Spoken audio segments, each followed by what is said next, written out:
Assalamualaikum warahmatullahi wabarakatuh. Perkenalkan, nama saya Rizky Sumarnah dari Prodi Manajemen Keuangan Syariah Fakultas Ekonomi dan Bisnis Islam UIN Sunan Kalijaga Yogyakarta, khususnya dari kelas B, akan mempresentasikan pembahasan dari kelompok kami, yaitu tentang dinamika resepsi Islam dalam perspektif lokal. Nah, pada kesempatan kali ini saya akan membahas part satunya tentang apa itu pengertian resepsi Islam dan bagaimana contohnya dari kebudayaan yang ada di Indonesia sendiri. Khususnya saya akan membahas contoh-contoh resepsi Islam itu di budaya Aceh. Nah, pasti teman-teman kalau mendengar kata resepsi Islam itu langsung teringat perayaan pernikahan ala Islam. Nah, seperti itu. Tetapi itu benar pengertiannya. Tetapi lebih dalam lagi, resepsi Islam itu bisa diartikan sebagai sebuah kegiatan-kegiatan kebudayaan yang ada di lokal, yaitu khususnya Indonesia, yang di dalamnya terdapat nilai-nilai atau implementasi kebudayaan. Nah, seperti itu pengertiannya. Nah, pada contoh dari dinamika resepsi Islam dalam perspektif lokal, kita akan membahas dari kebudayaan tradisi Aceh yang sangat terkenal, yaitu tradisi Peu Sijuek. Nah, mungkin ada beberapa teman yang sudah tahu atau bahkan pernah mengikutinya, atau juga ada beberapa teman yang seperti saya masih belajar dan baru mengetahui bahwa ada loh di Indonesia tradisi Peu Sijuek ini yang kaya akan kekentalan budaya Indonesia dan ada nilai-nilai implementasi Islam yang di dalamnya. Nah, kita akan sedikit mengulas bagaimana sih dinamikanya, bagaimana sih perspektifnya dalam masyarakat lokal dan dinamika tradisi ini dalam pandangan sejarah dan keagamaan Islam dan masyarakat yang melihatnya pandangannya. Langsung saja, Peu Sijuek itu kita dalam bahasa Aceh atau menepung tawari adalah salah satu tradisi masyarakat Aceh yang masih dilestarikan sampai sekarang. Peu Sijuek dikenal sebagai bagian dari adat masyarakat Aceh. Secara bahasa berasal dari kata Sijuek yang berarti dingin. Itu dalam bahasa Aceh yang berarti dingin. Kemudian ditambah peu di awalannya, membuat sesuatu itu akan menjadi, berarti menjadikan sesuatu agar dingin atau mendinginkan. Peu Sijuek adalah prosesi adat yang dilakukan pada kegiatan-kegiatan tertentu dalam kehidupan masyarakat Aceh, seperti Peu Sijuek pada upacara perkawinan, upacara tinggal di rumah baru, seperti selamatan dan doa agar keberkahan, seperti itu. Upacara hendak merantau, pergi haji atau umroh, Peu Sijuek kurban, Peu Sijuek perempuan diceraikan suami, Peu Sijuek orang terkejut dari sesuatu yang luar biasa, misalnya bertemu harimau atau ketemu hewan-hewan buas, terjatuh dari pohon, kena tabrakan kendaraan yang mengucurkan darah berat, perkelahian, permusuhan, sehingga didamaikan. Nah, itulah biasanya terdapat tradisi Peu Sijuek di dalamnya. Di samping itu, Peu Sijuek juga dilakukan oleh anggota masyarakat terhadap seseorang yang memperoleh keberuntungan, misalnya lulus sarjana, mendapat penghargaan. Masyarakat Aceh yang dikenal mayoritas beragama Islam memiliki adat istiadat serta kaya dengan berbagai macam budaya. Nah, perlu teman-teman ketahui, tradisi Peu Sijuek ini merupakan kegiatan adat istiadat yang mengandung nilai-nilai implementasi Islam, tetapi ini adalah sebuah peninggalan kebudayaan dari agama Hindu. Jadi di dalamnya tuh ada kolaborasi resepsi Islam yang tadi saya jelaskan pengertiannya, yaitu dari agama Hindu dan diimplementasikan dalam agama Islam. Nah, karena Peu Sijuek dianggap sebagai adat yang mesti dilaksanakan. Tetapi dalam beberapa tahun terakhir, nah ini kita masuk ke dalam dinamikanya. Peu Sijuek sudah mulai ditinggalkan oleh beberapa kelompok masyarakat, pengaruh dari kalangan reformis dan Puritan, yaitu gerakan Muhammadiyah yang menjadi fokus utamanya pemurnian dan pembersihan ajaran-ajaran Islam dari Sinkretisme yaitu konsep yang mengandung harmonisasi dan nilai-nilai budaya yang berbeda. Oleh gerakan Muhammadiyah ini ingin membersihkan nilai-nilai budaya yang berbeda tersebut, yaitu diikuti para pelaku budaya yang sekte-sekte yang berbeda dengan menganut 2 indikator. Apa aja indikatornya itu? Pertama, memurnikan agama. Item-itemnya meliputi kembali ke teks suci, serba syariah, non konteks, tidak taklid. Nah itu. Kedua, menjauhi sinkretisme. Sinkretisme item-itemnya meliputi menolak, tidak datang, dan tidak melakukan selamatan atau tidak melakukan PUC tersebut. Gerakan ini hanya diterima dan berkembang di perkotaan. Walaupun demikian, sebagian besar masyarakat perkotaan juga masih melaksanakan prosesi PUC tersebut, apalagi pada acara-acara perkawinan atau naik haji. Prosesi PUC sudah menjadi budaya yang terus dipertahankan karena mengandung nilai-nilai agama yang sangat filosofis, sehingga PUC dianggap sangat sakral dan mesti dilakukan pada kegiatan-kegiatan yang diyakini perlu adanya PUC. Bahkan sampai kepada yang sangat ekstrim.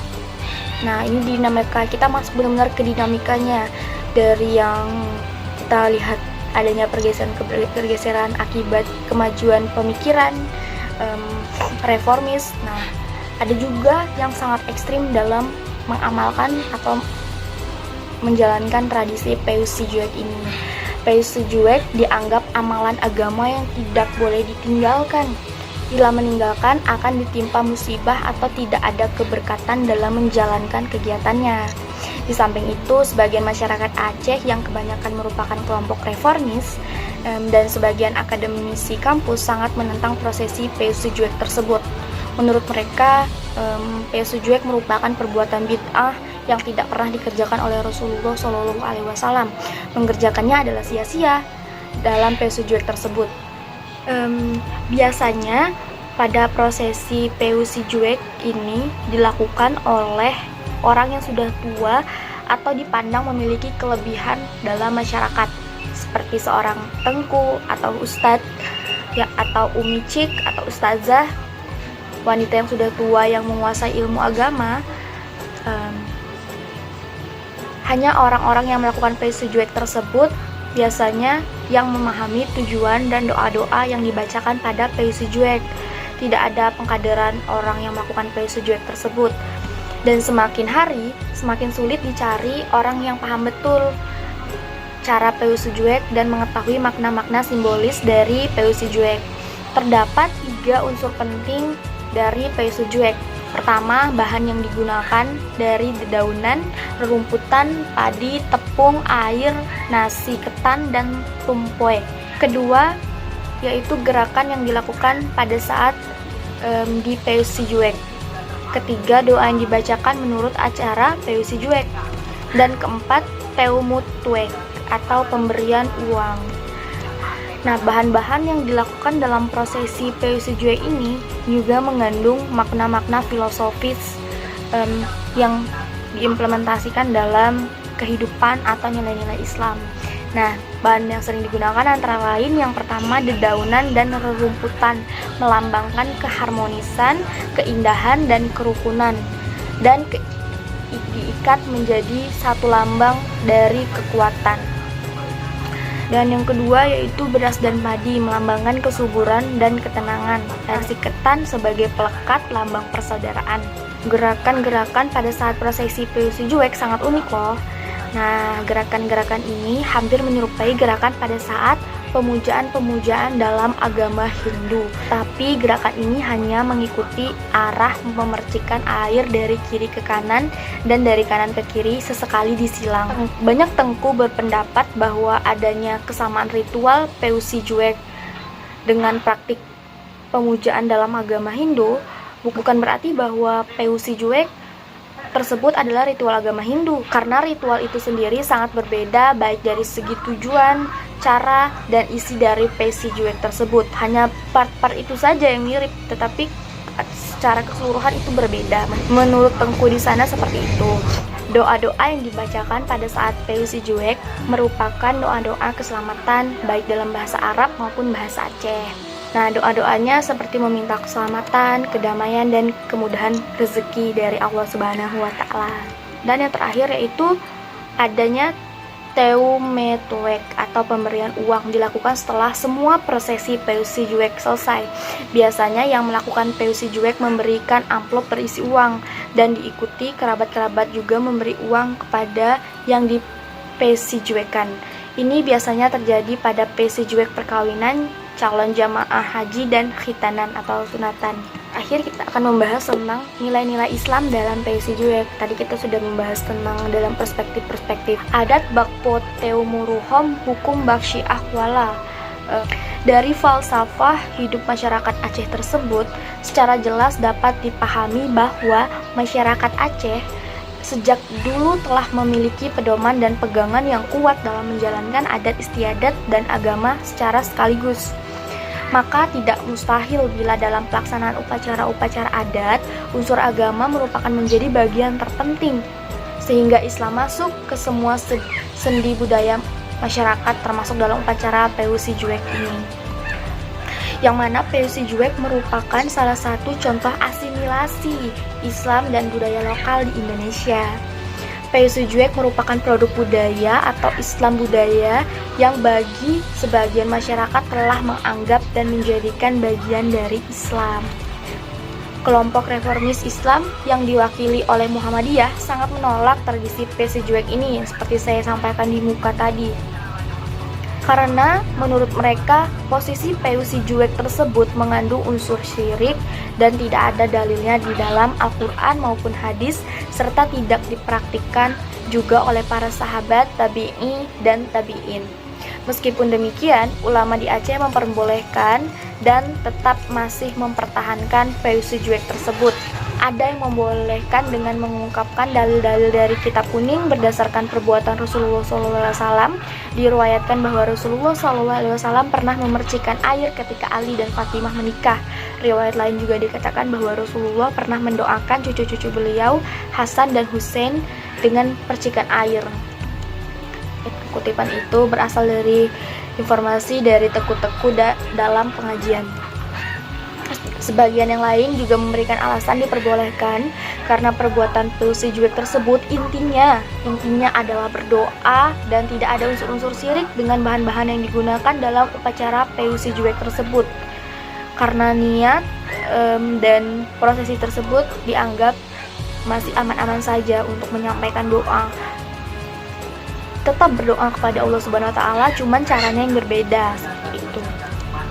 Karena semua doa dan harapan hanya ditujukan kepada Allah Subhanahu wa Ta'ala dengan bahan-bahan yang digunakan dalam PU Sijuek seperti dedaunan, padi, beras, air, yang merupakan lambang atau simbol yang digunakan untuk sebuah harapan dari bentuk dan sifat masing-masing benda yang dipilih untuk digunakan, sehingga yang di PU Sijuekan mengikuti sifat dari bahan tersebut.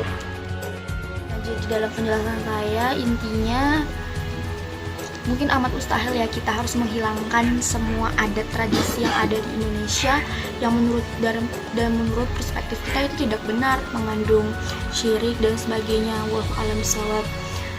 Nah, tapi yang benar adalah kita tidak wajib untuk mempercayai kok.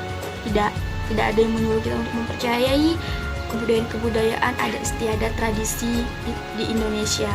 Tapi yang lebih baiknya adalah kita menghargai segala sesuatu yang berhubungan dengan kebudayaan dan tradisi yang masyarakat Indonesia ada sebagian yang percayai. Nah, oleh karena itu menghargai lebih sepatutnya kita junjung tinggi. Bisa jadi itu menjadi kekayaan Indonesia miliki. Nah, seperti itu. Bagaimanapun perspektif kita tentang kebudayaan di Nusantara ini, itu tergantung kepada perspektif kita memandangnya dari mana. Seperti dari PU Sijuek tadi, dari reformis Muhammadiyah memandang bahwa itu syirik, ada juga yang memandang itu bid'ah. Tetapi jika kita pandang dari filosofisnya, dari latar belakang mengapa kegiatan tersebut dilaksanakan, seperti tadi memanjatkan doa kepada Allah Subhanahu wa Ta'ala. Oleh karena itu semoga menambah wawasan kita bersama bahwa ada tradisi seperti itu yang Masya Allah Indonesia sangat kaya akan tradisi, akan kebudayaan. Nah, jika dalam penjelasan saya banyak kurang-kurangnya, saya mohon maaf. Mungkin dari part satunya segini dulu. Jangan lupa jika ada saran, komen di kolom di bawah. Jangan lupa tonton part 2 dan part 3 dari video ini, karena ini belum selesai. Dari saya itu dulu. Saya mohon maaf jika banyak kekurangan. Wallahul muwaffiq ila aqwamit thoriq. Assalamualaikum warahmatullahi wabarakatuh.